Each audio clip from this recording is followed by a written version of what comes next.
Waheshimiwa wabunge, tarehe 17 Aprili 2026 katika kikao cha 11 cha mkutano wa 3 wa Bunge, wakati wa jioni bunge lilipokuwa limerejea, Mheshimiwa Ado Shaibu Ado mbunge alipata fursa ya kuchangia hotuba ya bajeti ya ofisi ya Rais, menejimenti ya utumishi wa umma na utawala bora. Waheshimiwa wabunge, mara baada muda wake kuchangia kwisha, kiti kilimjulisha juu ya swala hilo ili kutoa fursa kwa wabunge wengine. Baada ya maelekezo hayo, Mheshimiwa Ado aliendelea kuzungumza na hata baada ya kisemo chake kuzimika kuashiria kwamba muda wake wa kuchangia ulikuwa umekwisha. Kitendo hicho kilimuibua Mheshimiwa Timothy Paul Mzava mbunge, ambaye aliomba mwongozo wa Spika ili kujua kama swala hilo linaruhusiwa au haliruhusiwi. Waheshimiwa wabunge, kiti kina mamlaka ya kuhakikisha utaratibu wa uendeshaji bora shughuli za bunge unazingatiwa wakati wa mjadala. Vile vile, kanuni zimewekwa masharti kwamba uamuzi wa Spika kuhusu utaratibu ni wa mwisho. Haya yamefafanuliwa chini ya kanuni ya 85(1) ya kanuni za bunge ya mwaka 2025. Waheshimiwa wabunge, sote tunapaswa kuzingatia masharti ya kikanuni kuhusu muda wa kuzungumza bungeni na vile vile kutii maelekezo ya kiti kila yanapotolewa. Sasa kwa kuwa Mheshimiwa Ado wakati alipokuwa anachangia hakuzingatia hayo kwa kuendelea kuzungumza wakati muda wake umekwisha, na vile vile hakuacha kuzungumza baada ya kuelekezwa na kiti. Vile vile mpaka sasa mbona kuna baadhi ya wabunge wanafanya makosa kama hayo, hivyo ni vyema kujirekebisha ili kujiepusha na vitendo hivyo vya utovu wa nidhamu. Kwa mantiki hiyo, naeleza kuwa endapo swala hili litajitokeza tena, taratibu za kikanuni zitachukuliwa kwa mujibu wa kanuni ya 86 za kudumu za Bunge 2025. Kwa mantiki hiyo, namsamehe Mheshimiwa Ado kwa ugeni.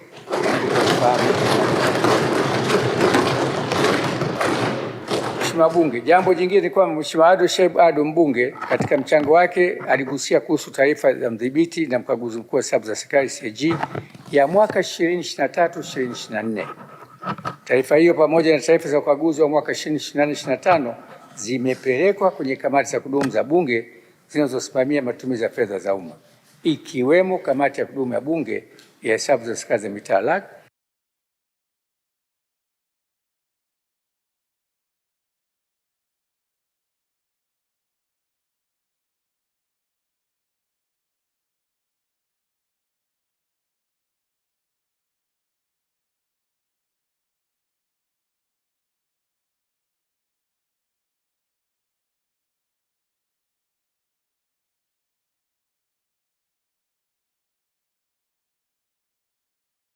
ambapo Mheshimiwa Ado Shaibu Ado ndiye mwenyekiti wa kamati hiyo.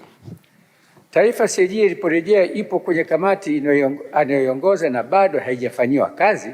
Kwa mantiki hiyo, nasisitiza na kuelekeza kuwa masuala ambayo yamepelekwa kwenye kamati, wenyeviti wa kamati hizo hawapasi kuyazungumza masuala hayo nje ya vikao vya kamati ili kuzingatia taratibu zilizowekwa za kanuni za Bunge. Waheshimiwa Bunge, Bunge hili ni chombo cha uwakilishi wa wananchi. Kwa mantiki hiyo, Bunge ni sauti halisi ya wananchi wa Tanzania kwa ustawi wa jamii zetu na kwa mustakabali wa taifa letu.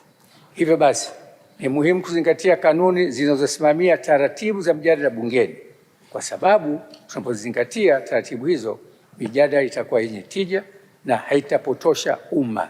Kwa kufanya hivyo, tunapunguza upotevu wa muda, hivyo kuwezesha wabunge wengi zaidi kupata fursa ya kuchangia hoja.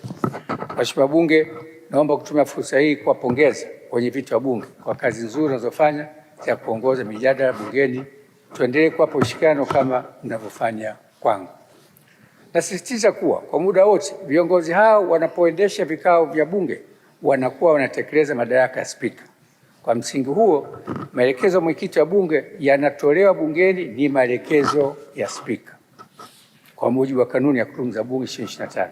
Hivyo lazima tutambue na kuwapa heshima inayostahili. Waheshimiwa Bunge, ripoti ya CAG 23/24 kama mnavyofahamu haijaletwa bungeni bado. Kwa hiyo maono ya CAG bado sio maamuzi sahihi ya Bunge, na Mheshimiwa Ado ndio atatuletea ripoti ya CAG 23/24 24, 25 kwa pamoja. Kwa vile 23, 24 uhai wa bunge ulikwisha, ripoti ile bado iko mikononi kamati ya Mheshimiwa Ado.